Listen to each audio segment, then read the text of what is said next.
Hello, hello, hello. Good morning mga bossing. Time check 6:34 AM mga bossing. Pakita ko lang sa inyo yung ating mga solar panels ngayon mga bossing. Sobrang saya ko ngayon mga bossing kasi bakit? Nakikita nyo yan. Kahapon natin na install yan mga hapon na mga 5 mga bossing. Natapos natin na mga install yan mga 4-5 mga ganon. Kaya hindi pa natin talaga na testing yung ano niya, yung full maximum power niya. Pero alam niyo mga boss, yan ito yung mga panels natin ngayon. 9 na natin sila. 1, 2, 3, 4, 5, 6, 7, 8, 9. Busca to 40 watts isa, tatlong Busca 160 watts, isang Hantek 160 watts, dalawang Trina 550 watts, at yung pinakabago natin mga boss, dalawang GA solar panel na 720 watts. So yun ang focus natin ngayon mga boss. Pakita ko sa inyo. Yan. Pati yung railings natin, o tingnan mo. Tingnan nyo. Kahoy lang pero mahal yung kahoy na yun mga boss. 5 isang ganun from here to there. Kasi ito 13 na yung count niyan, 13 na pulgada. Pero yung pagbibilhin mo nyo yan 11 lang, so nagdagdag tayo ng dalawa. Parang inano natin, parang isang ganito, dalawa yan. Kinumbay natin doon sa isang dulo. Tapos yun.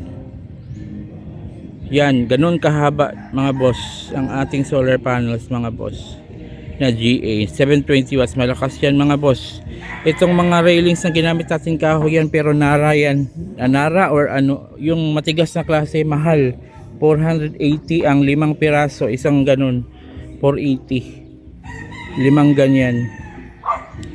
So yan muna ang ano natin, kaya na hindi muna tayo nag railings ng ano, kasi tingin ko naman mabigat naman kasi yung panels, almost 40 kilos yata kada isa nito, dalawa to 80 kilos. So ano, wala namang bagyo dito sa amin. Never ko pang naranasan yung malakas na bagyo talaga na lumilipad yung mga bubong namin. Wala, hindi ko pa naranasan yun. So yan mga boss, yan muna ginamit natin na railings, at ang ganda mga bossing ng ating solar panels. Actually excited na akong bumaba ngayon kasi gusto kong tingnan kung ano na yung ilang amps na yung harvest nito. Pero nakikita nyo mga boss, itong dalawang Trina, ito yung medyo nakaharap ngayon sa east, at pati itong Hantek 160 watts natin. Pero ito, nakikita nyo yung slope ng ating roof. So meaning ito nakaharap medyo sa west. Ito sa west to. Pang ano to, pang afternoon natin to na harvest. Ito dito, itong Trina at saka itong Hantek, ito yung pang umaga. Pero kanina bago ako umakyat dito mga boss, tingnan ko mas malakas pang harvest nito kumpara dito sa Trina natin na dalawa. Although 550 watts lang naman tong Trina, 550, ito 720, pero considering na nakaharap to ngayon sa sun, at ito hindi pa, mas malakas pa rin to. So kaya excited tayo mamaya mga boss, update ko kayo sa ilang ano talaga yung maximum, kasi based on my computation, ang ginamit pala natin dito ngayon is Elejoy 60 amps MPPT SEC. So 60 amps yon, pero dahil dalawa lang to at 720 watts, 1440 watts maximum, mga nasa more or less 50 amps ang magagamit talaga pag mag-max out talaga to. Okay na rin kasi at least hindi, kahit pa paano hindi siya aabot ng 60 watts, 60 amps, diba? Pero excited ako mga boss. Yan, titingnan natin yan sa next video natin. I-update ko kayo kung ano yung takbo nito. So yan, pakita ko lang sa inyo yung railings natin mga boss. Naginamit, tingnan nyo. Sobrang tigas ng kahoy nito mga boss, grabe. Yung regular nails, yun kasi nilagyan din natin ng supper. Okay, baba tayo mga boss.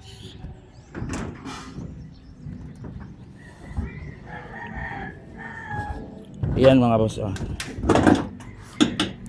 may stopper yan na concrete nails yan, kasi yung regular nails na ginamit natin dyan, unang unang salang na unang salpak natin ng mga nails, hindi nag-bend. Kahit dos yung laki, dos or tres ba to, nagbe-bend siya kasi sobrang tigas ng kahoy na to mga boss. Sobrang tigas niya. So yan, ito yung parang kinonect natin yung additional na 2 pulgada. Kasi 11 lang yung isang mahaba. Umaabot to ng 12 kasi 6 na pulgada ang kada isa nito. 6.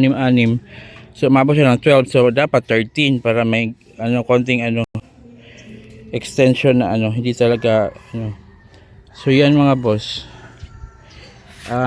matigas to for sure. Aabot to ng mga more or less 10 years yan. Pati yan nilagyan din natin yan dyan, pero yan konti lang yan, 2 lang din yan, 2 or 1 yung dyan sa middle natin. Tapos may nilagyan tayo dun sa isang center na 1 para sa connection yan. Tapos yun naglagay din tayo doon.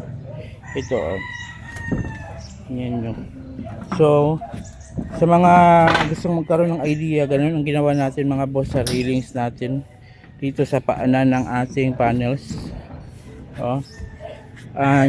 Dos por dos to, pero nilagyan natin sila ng may pako yan, concrete nails din. 1, 2, 3, 4, yung dalawa na lang, yun din dalawa na lang, para ito pag combine sa extension na 2. At saka yun nga, ito yung stopper, may stopper dyan, may stopper doon, may stopper doon. So sa bigat niya mga boss, hindi na yan kasi pag hindi natin lalagyan ng ganito, may tendency na iikot siya. Sa bigat niya iikot, pero ito hindi na siya iikot kasi kailangan niyang tumalon, parang tumalon para makaikot kasi may stopper na ganito.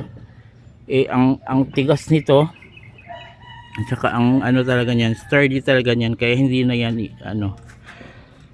So yan mga boss. Hi biyang pusa ko tumasama sa akin. Ayan mga bossing, excited talaga ako dito mga boss.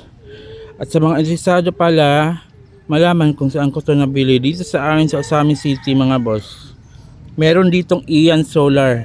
Actually mga bago, 1 year pa lang yata or less than 1 year pa lang sila. Nakita kong nagbukas malapit sa port area, harap ng Wellness Park sa Osamin City. Doon natin to nabili. Minsan napapunta ako last week doon kasi yun nga, nakita ko sa yung page nila. Tapos binisis ko yung place, andun nga maraming makita niyo sa mga previous videos ko, may mga dyan, nilagay ako mga pictures or video na kung ano yung itsura ng store.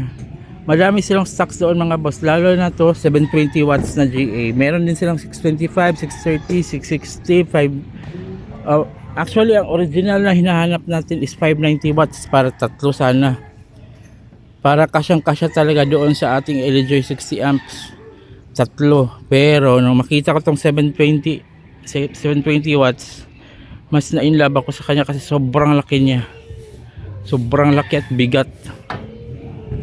Una pa na problema pa ako kasi paano ko ba to iakyat dito sa namin, sa bubong namin. Ang bigat-bigat nito. Buti na lang may mga tayo, may mga kapitbahay tayong mababait din. Bali 4 or 5 kaming nag-akyat dito. Makita nyo yan, meron pa dyan namin dinaan sa kabilang sa lote. Merong ladder niyan, yung metal na ladder yan. Dyan namin dinaan. 4-5 kaming gumagawa. At yun, thank you Lord, at nagawa din namin, napunta dito. At ito na nga yung ating mga solar panels mga boss. So update ko kayo sa next video natin mga boss kung yung natin dito, kung gaano siya kalakas mag harvest. Kasi based on my initial kanina bago ako umakyat dito, mas malakas to mag harvest kumpara doon. Kahit yung tree na natin nakaharap na siya sa araw, mas malaki yung niya, given na 720 watts siya at 550 watts lang yun. Pero talaga hopefully hopeful talaga ako na malakas talaga to. At ngayon for sure marami na tayong mapapagana nito habang may araw. makakapagluto na tayo ng todo-todo, on na lahat, TV, lahat. Tapos syempre kasi hindi din tayo nagdagdag ng battery, hindi pa tayo sa gabi regular pa rin. Pero kahit papaano, siguro kahit marami tayong load na ginagamit sa umaga, sa gabi full na yung battery pa rin natin, di ba mga boss? Yun ang habol ko talaga. Siguro next project natin battery naman. So sa ngayon, thankful tayo kay Lord kasi binigay niya sa atin to bagong solar panels, dalawang 720 watts GA solar, magandang klase, bifacial yan mga bossing pala. Yung 3 na natin monofacial lang. Actually monofacial yung hanap ko pero bifacial yung meron, so ito na lang din. Okay din naman based sa mga reviews na napanood ko sa mga videos. So yan mga bossing, thank you so much for watching. God bless us all. At sana sa mga hindi pa nakapag-solar, mag-solar na rin kayo at i-bless kayo ni Lord para makapag-solar na rin. God bless everyone. Ingat palagi. Bye-bye. Yan, ang ganda ng araw mga boss. Salamat Lord. Thank you for everything.